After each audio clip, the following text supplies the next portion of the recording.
Alors, ceci est un petit éclaircissement sur le cas du frère Abdelmajid Kassogbia du Congo. Car beaucoup de frères s'interrogent, beaucoup de frères nous posent des questions sur son cas. Tout d'abord, je demande à ceux qui suivent le frère Abdelmajid de mettre leur passion de côté et de suivre la vérité. Le but ici n'est pas de dénigrer le frère, mais de vous mettre en garde contre ces déviations afin de vous préserver. Alors, le frère Abdelmajid est un frère qui fait des efforts dans le cadre du débat interreligieux. Et c'est quelqu'un qui a une connaissance de la Bible. Ça, on ne peut pas le nier.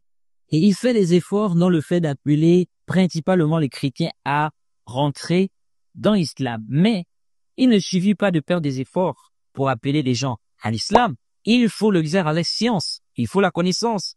Il faut avoir une bonne croyance. Mais le frère Abdelmajid a des problèmes dans leur croyance. Et je vais vous le démontrer, Inch'Allah, notamment dans le chapitre des noms et attributs d'Allah. Premièrement, Abdelmajid divise le tawhid en 4 parties. Il dit, premièrement, l'unicité de Dieu dans sa souveraineté. Deuxièmement, l'unicité de Dieu dans ses attributs. Troisièmement, l'unicité de Dieu dans sa divinité. Et quatrièmement, l'unicité de Dieu dans son adoration.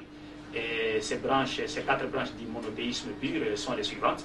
En premier lieu, il y a d'abord l'unicité de Dieu dans sa souveraineté, qui consiste à reconnaître que Dieu est sans partenaire dans sa domination et dans ses actions. Il faut également reconnaître que c'est lui qui a créé toutes choses à partir du néant quand il n'y avait rien, et que c'est lui qui est le garant de toutes choses. En second lieu, il y a l'unicité de Dieu dans ses attributs. Vous le savez comme moi que les attributs de Dieu sont les caractères par lesquels Dieu se distingue de ses créatures. Cela étant, donc nous n'avons pas de raison, nous les êtres humains, n'est-ce pas, à décrire Dieu comme nous le voulons, mais bien plutôt comme Dieu lui-même s'est écrit par ses attributs, dans ses écritures révélées. Et tout ceci, c'est pour prévenir, n'est-ce pas, toute fausse description de Dieu. Et en troisième lieu, il y a l'unicité de Dieu dans sa divinité, qui consiste à reconnaître que Dieu est sans rival dans sa divinité. Et il est Dieu avant comme après la création, et nul n'est égal à lui. Et enfin, la quatrième branche du monothéisme pur, c'est bien l'unicité de Dieu dans sa adoration. Et là, il faut que l'homme reconnaisse, croit et reconnaisse et atteste que Dieu est sans partenaire dans son adoration. Et que toute forme d'adoration doit être dirigée par pur amour, par reconnaissance et par devoir uniquement vers Dieu qui est créateur de toutes choses. Voilà brièvement ce que sont les 4 branches de l'unicité de Dieu dans l'islam, sans la connaissance desquelles aucune personne ne peut prétendre avoir ou détenir une vraie conception de la divinité. Alors, je ne connais aucun savant de la Sunna qui l'a précédé dans cette division. Et dans sa division, il ne mentionne pas les noms d'Allah. Il parle juste des l'attribut.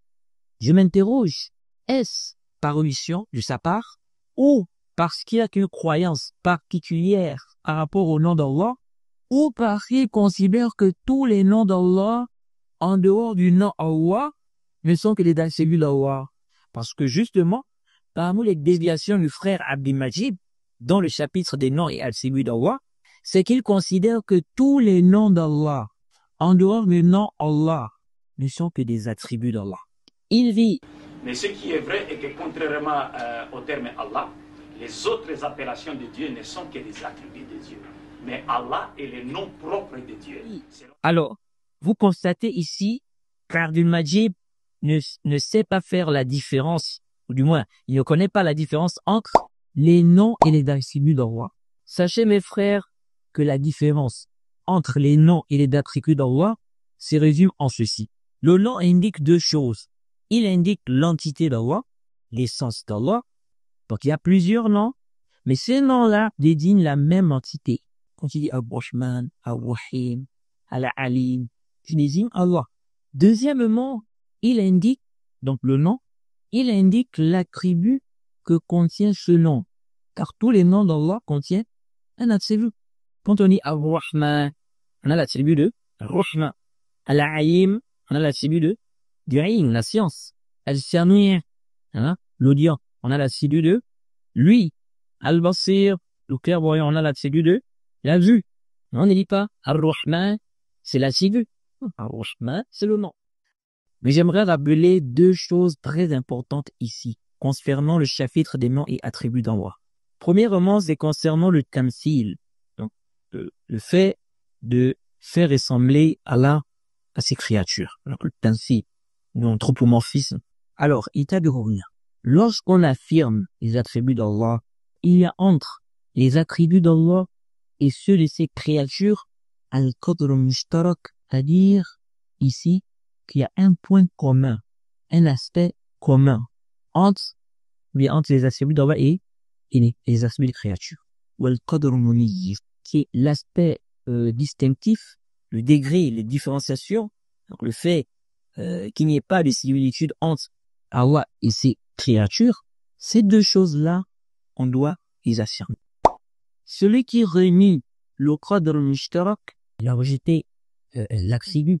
Celui qui réunit le qadr mumayyiz, il est tombé dans le tamthil, dans l'anthropomorphisme. Je veux prendre les exemples pour que ça soit plus clair.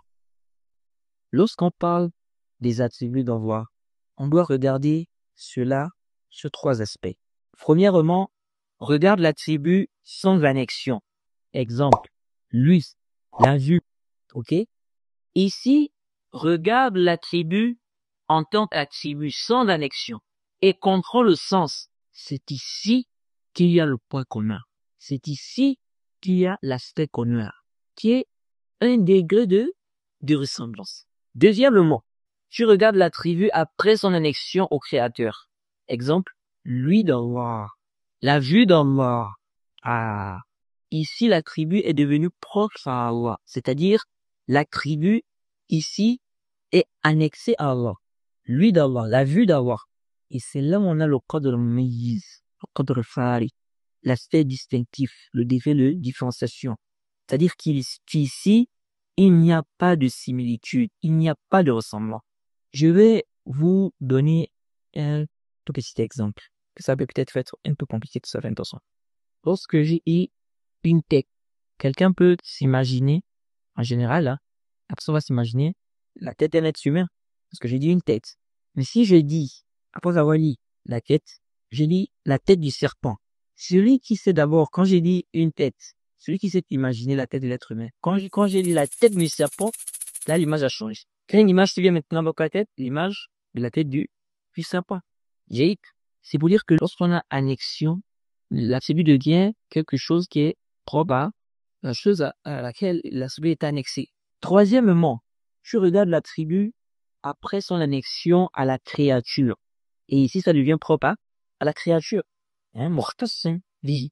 Exemple, la vue de Mohammed, la vue de Isa, l'œil d'Ishaq. Ici, il n'y a pas de similitude entre l'attribut de la créature et celui du créateur. Car ici, là, on a annexé. J'espère que ça a été clair. Alors, pour finir, je demande au frère Abdou-Majid de se repentir, de corriger ses erreurs, faire un audio pour corriger cela, car ces égarements se sont déjà propagés.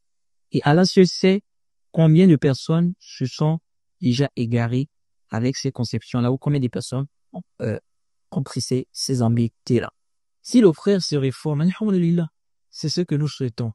Nous souhaitons la guider pour tout le monde.